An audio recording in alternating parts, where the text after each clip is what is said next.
Hello students, welcome back to my channel पढ़ लो। और आज हम जेई एडवांस 2020 का क्वेश्चन ये देखने वाले हैं। देखो, पेपर 1 में पूछा हुआ सवाल है, वेक्टर का क्वेश्चन है। समझो, बहुत ही आसान क्वेश्चन है।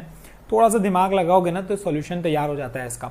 इन अ ट्रायंगल ए वेक्टर दिया हुआ है क्यू आर, बी वेक्टर दिया हुआ है आर पी और सी वेक्टर दिया हुआ है P Q. If A vector की वैल्यू दी हुई है 3, बी की दी हुई है 4 एंड जो गिवन है, मोस्ट इंपॉर्टेंट चीज जो आपको ध्यान देना है वो गिवन पे और जो वैल्यू फाइंड करनी है उस पे। यही दो चीज से सॉल्यूशन तैयार होने वाला है। अभी मुझे फाइंड क्या करना है, देखो मुझे फाइंड करना है A cross B whole square. Cross product का फॉर्मूला क्या होता है ये तो हमें पता ही है। ए क्रॉस बी होता क्या है, ये होता है हमारा A into B into sine theta, है ना। इसको मुझे फाइंड करना है, इसका होल स्क्वायर मुझे फाइंड करना है। तो मुझे ये पता है गिवन है, ये पता है गिवन है, लेकिन ये पता है क्या, ये मुझे नहीं पता है। तो सबसे पहला काम दिमाग में क्या आता है बच्चों, वो आता है थीटा निकालना, साइन थीटा निकालना। तो अब साइन थीटा निकाले कैसे, देखो साइन थीटा निकालने के लिए हमें पता है कि ट्रायंगल दिया हुआ है, ट्रायंगल के वेक्टर्स दिए हुए। तो ट्रायंगल के जो वेक्टर्स दिए हुए वो क्या है, देखो ट्रायंगल्स के वेक्टर की अगर बात करते हैं तो ये अगर एक ट्रायंगल दिया है, ठीक है, तो अगर ये सपोज है हमारा पी क्यू आर, तो एक हमारा दिया है क्या है पी क्यू, तो ये पी क्यू वैक्टर ऐसा है, ठीक है, और उस पी क्यू की वैक्टर की वैल्यू है सी। दूसरा हमारा क्यू आर है, क्यू से लेकर आर वो हमारी वैल्यू है वेक्टर ए, और तीसरा है हमारा आर पी जो कि ऐसा है डायरेक्शन, ठीक है, वो है हमारा बी। तो मेन इंपॉर्टेंट क्या है भाई, डायरेक्शन देखना, है ना। अब इसमें हम लगाएंगे लूप लॉ। अच्छा, लूप लॉ क्या बोलता है, थोड़ा सा मैं बता देता हूं लूप लॉ क्या बोलता है।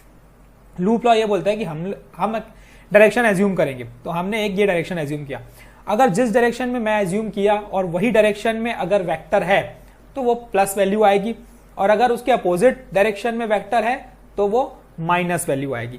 तो अब अगर मैं नोटिस करता हूं, देखो पी क्यू की बात करूंगा तो हम जो एज्यूम किए हैं और जो वेक्टर का डायरेक्शन है सेम है, तो ये हो जाएगा प्लस सी, ठीक। वैसे ही इसकी बात करेंगे तो क्यू आर का वेक्टर का डायरेक्शन उसी साइड है जिस साइड हमने एज्यूम किया है, तो ये भी प्लस हो जाएगा।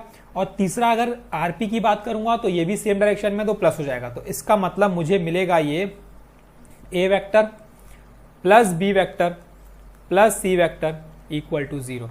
ये मोस्ट इंपॉर्टेंट पॉइंट था ना, क्योंकि इसी से रिलेटेड ये सॉल्यूशन तैयार होगा। अब ये कंडीशन कैसे आई, ये लूप लॉ से आई। अब मुझे पता है कि आपको लूप लॉ समझ में भी आ गया होगा ना, कॉन्सेप्ट ये लूप लॉ का क्या बोलता है, ठीक है।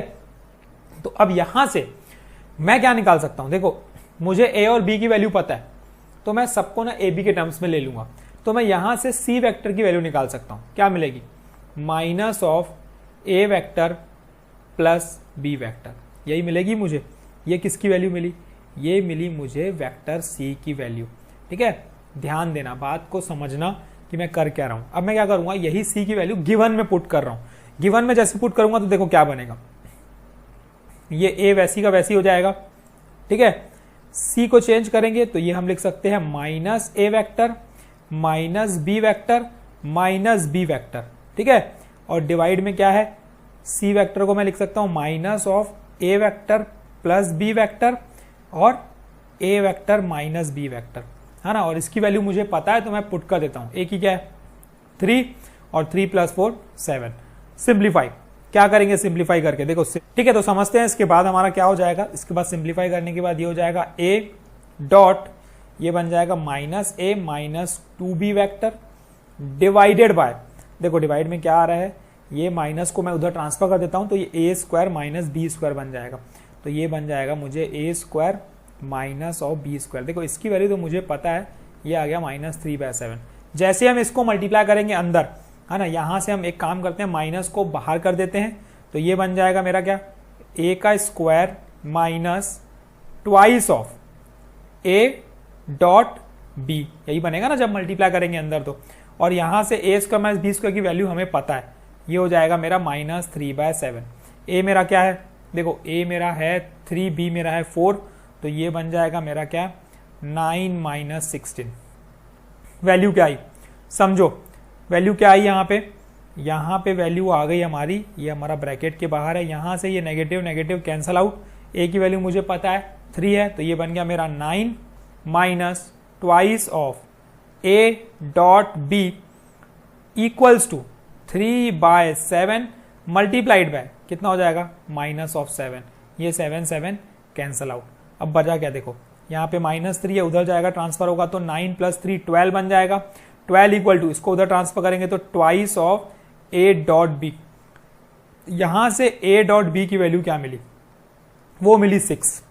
ठीक है, नोटिस करने की बात है a.b आपको मिल गया, तो यहां से a.b से मैं क्या कर सकता हूं, a.b का फॉर्मूला लगा सकता हूं। और वो फॉर्मूला बोलता क्या है, वो फॉर्मूला बोलता है a into b into cos theta, यही बोलता है ना a.b का फॉर्मूला। तो अब मुझे वैल्यू किसकी पता है, इसकी पता है क्या, 3 × 4 ये हो जाएगा 12 कॉस थीटा।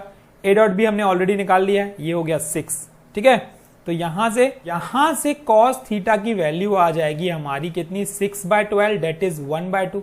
ठीक, तो अब यहां से मैं साइन थीटा तो इजिली निकाल सकता हूं। क्या होता है भाई, देखो sine square theta equal to 1 - cos square theta, तो ये बन जाएगा 1/4। तो यहां से वैल्यू आ जाएगी 4 - 1 दैट इज 3/4। तो यहां से साइन स्क्वायर थीटा की वैल्यू 3/4 मिल गई, तो साइन थीटा की वैल्यू मिल जाएगी हमारी √3/2।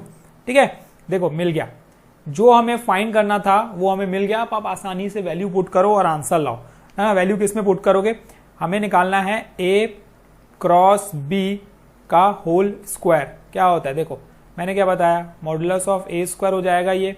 ठीक, ये हो जाएगा मेरा मॉडुलस ऑफ b स्क्वायर, और ये मेरा हो जाएगा क्या, साइन स्क्वायर थीटा।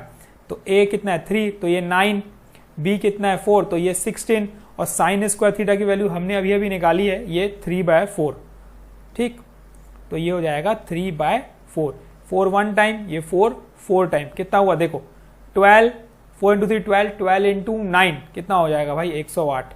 तो ये 108 इसका क्या हो गया, आंसर हो गया। ठीक है, आसान क्वेश्चन था, जेई एडवांस में पूछा हुआ सवाल है, वेक्टर का क्वेश्चन है, थोड़ा अच्छा क्वेश्चन था, दिमाग लगाओ। ठीक है, थोड़े से कॉन्सेप्ट की बात रहती है, बस एक छोटे से कॉन्सेप्ट की बात रहती है। हर क्वेश्चन के पीछे एक छोटा सा कॉन्सेप्ट रहता है, अगर वो आपको पता है ना तो आपसे क्वेश्चंस बहुत इजीली बन जाएंगे। तो कॉन्सेप्ट ही सीखना है हमें, हर क्वेश्चन में एक नया कॉन्सेप्ट सीखने को मिलेगा। जैसे कि इसमें हमने सीखा लूप लॉ, है ना, तो लूप लॉ पता है तभी आप ये प्रोसेस कर सकते हो आगे स्टेप बाय स्टेप का। लूप लॉ ही नहीं पता तो आप कर ही नहीं पाओगे कि क्या करना है इस क्वेश्चन में। ठीक है, जहां भी ट्रायंगल की बात किया तो हमें देखना है लूप लॉ। लूप लॉ सबसे इंपॉर्टेंट लॉ है और इजी लॉ है। ठीक है, ट्रायंगल लॉ पैरेललोग्राम लॉ से भी ज्यादा इंपॉर्टेंट है लूप लॉ। इसी को करो, ये हर किसी में वैलिड है।